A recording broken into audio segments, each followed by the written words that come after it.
great thing about the 4-H Robotics Challenge is it gives kids a way to participate in 4-H that's out of the ordinary. It's not a livestock project, however, it encourages kids to learn more about STEM, and the competition here at the State Fair gives them a chance to come to the State Fair and compete, much like somebody bringing their cow or their pig here to the State Fair. And they do a presentation to the judges, so they also learn about how to communicate with the judges and also with the public. So we're glad to have the teams here at the fair and participate.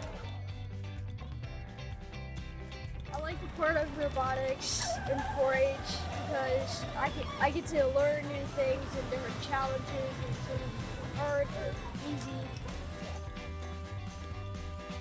I was on the buildings team, and I got to build the arm and help build the actual robot that we have now using the website that we have for the Legos.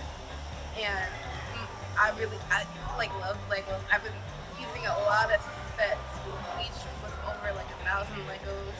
And so when I heard that this was a robotics challenge with them, I was like, okay, I have to do this. So the 4-H Robotics Challenge offers kids a lot of different skills that are going to be used in the future.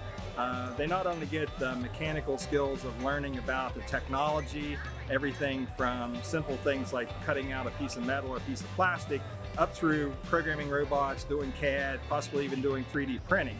But the other set of skills they learn is the communications and the leadership type skills. And all these skills, they need to build a complete person in our youth development program through 4-H.